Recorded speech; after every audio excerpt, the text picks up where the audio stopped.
حضرت عمر بن خطاب رضی اللہ تعالیٰ عنہ بیان کرتے ہیں کہ ایک دفعہ حضور اکرم صلی اللہ علیہ وآلہ وسلم اپنے اصحاب کی محفل میں تشریف فرما تھے کہ بنو سلیم کا ایک اعرابی آیا۔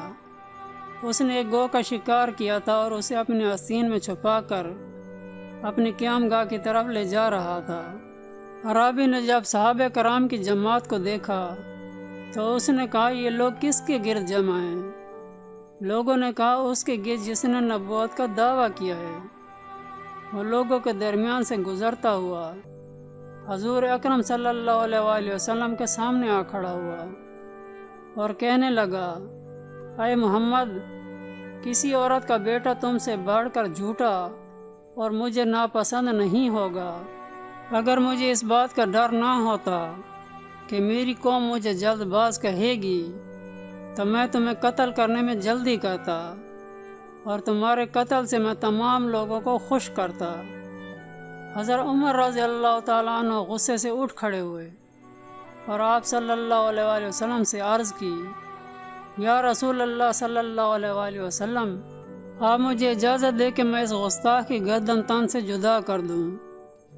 آپ صلی اللہ علیہ وآلہ وسلم نے فرمایا، اے عمر، کیا تم جانتے نہیں کہ اخلاق اور رویے میں فرق صرف نبوت کا ہوتا ہے اور حلیم اور بردبار آدمی ہی نبوت کے لائق ہوتا ہے۔ حضرت عمر رضی اللہ تعالیٰ عنہ یہ جواب سن کر خاموشی سے بیٹھ گئے تو وہ اعرابی حضور اکرم صلی اللہ علیہ وآلہ وسلم کی طرف متوجہ ہوا اور کہنے لگا، مجھے لات و غزہ کی قسم، میں تم پر ایمان نہیں رکھتا۔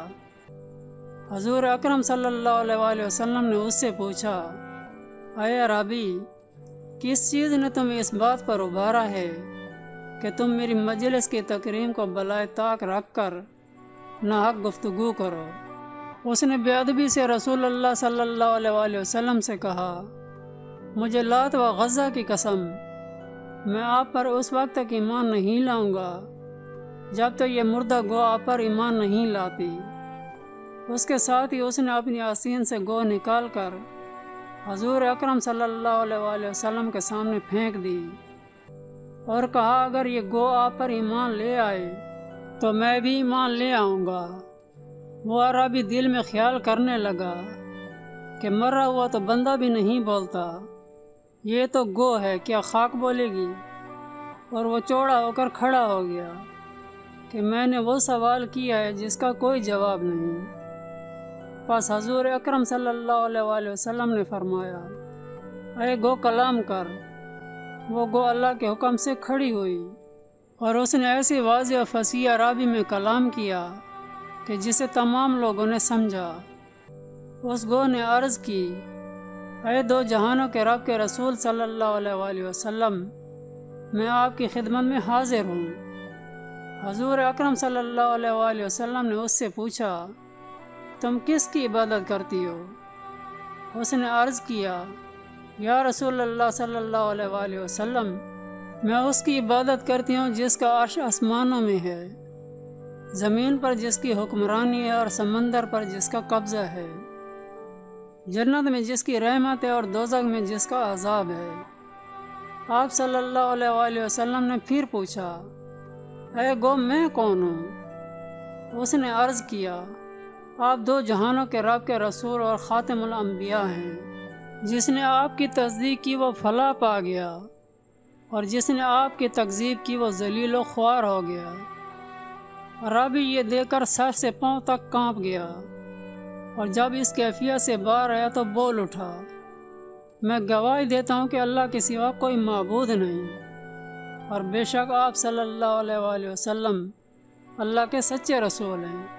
اور عرض کرنے لگا کہ جب میں آپ کے پاس آیا تھا تو روح زمین پر آپ سے بڑھ کر کوئی شخص مجھے ناپسند نہ تھا، اور باخدا اس وقت آپ مجھے اپنی جان اور اولاد سے بھی بڑھ کر محبوب ہیں۔ میرے جسم کا ہر بال اور ہر رونگٹا، میرا ایام و نہاں اور میرا ظاہر اور باطن آپ پر ایمان لا چکا ہے۔ حضور اکرم صلی اللہ علیہ وآلہ وسلم نے فرمایا، سب طرح کی تعریف اس اللہ ہی کے لیے ہے جس نے تجھے اس دین کی طرف ہدایت دی۔ جو ہمیشہ غالب رہے گا اور کبھی مغلوب نہیں ہوگا۔ اس دین کو اللہ تعالیٰ صرف نماز کے ساتھ قبول کرتا ہے، اور نماز قرآن پڑھنے سے ہی قبول ہوتی ہے۔ پھر حضور اکرم صلی اللہ علیہ وآلہ وسلم نے اسے سورہ فاتحہ اور سورۃ اخلاص سکھائیں۔ وہ عرض گزار ہوا، یا رسول اللہ صلی اللہ علیہ وآلہ وسلم، میں نے بسیط اور رجز میں ایسے حسین کلام کبھی نہیں سنا۔ حضور اکرم صلی اللہ علیہ وآلہ وسلم نے اس سے فرمایا، یہ رب دو جہاں کا پاک کلام ہے، شاعری نہیں۔ جب تم نے سورہ اخلاص کو 1 مرتبہ پڑھ لیا تو گویا تم نے 1/3 قرآن پڑھنے کا ثواب پا لیا، اور اگر اسے 2 مرتبہ پڑھا تو سمجھو تم نے 2/3 قرآن پڑھنے کا ثواب پا لیا، اور تم نے اسے 3 مرتبہ پڑھ لیا تو گویا تم نے پورے قرآن کا ثواب پا لیا۔ عرابی نے کہا، ہمارا معبود تمام معبودوں سے بہتر ہے، جو تھوڑے عمل کو قبول فرماتا ہے اور بے حساب عطا فرماتا ہے۔ پھر حضور اکرم صلی اللہ علیہ وآلہ وسلم نے صحابہ کرام سے فرمایا، اس عرابی کی کچھ مدد کرو۔ صحابہ کرام رضی اللہ تعالیٰ عنہ نے اسے اتنا دیا کہ اسے کثرت مال کی وجہ سے بے نیاز کر دیا۔ حضرت عبد الرحمن بن عوف رضی اللہ تعالیٰ عنہ کھڑے ہوئے اور عرض کیا، یا رسول اللہ صلی اللہ علیہ وآلہ وسلم، میں انہیں ایک اونٹنی دے کر قرب الہی حاصل کرنا چاہتا ہوں۔ یہ فارسی النسل اونٹنی سے چھوٹی اور عربی النسل اونٹنیوں سے تھوڑی بڑی ہے، اور یہ 10 ماہ کی حاملہ ہے۔ حضور اکرم صلی اللہ علیہ وآلہ وسلم نے فرمایا، تم جو اونٹنی اسے دو گے اس کی تم نے صفات بیان کر دی ہیں، اب میں تمہارے لیے اس اونٹنی کی صفات بیان کرتا ہوں جو اللہ تعالیٰ تمہیں اس کی جزا میں عطا فرمائے گا۔ انہوں نے عرض کیا، ہاں ضرور بیان فرمائیے۔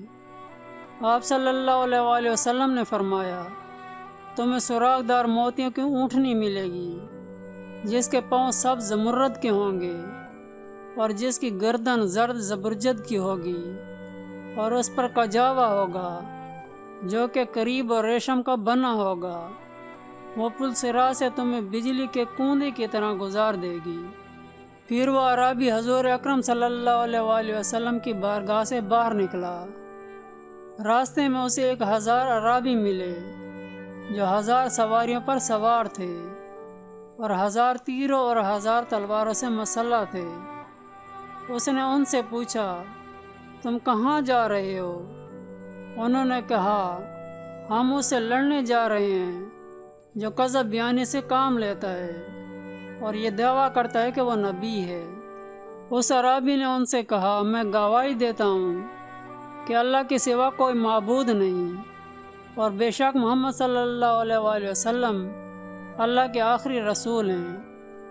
انہوں نے کہا، تم نے بھی نیا دین اختیار کر لیا ہے؟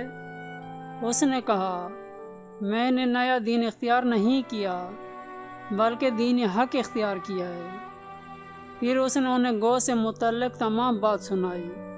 یہ سن کر ہر کوئی کہنے لگا، اللہ کے سوا کوئی معبود نہیں اور محمد صلی اللہ علیہ وآلہ وسلم اللہ کے رسول ہیں۔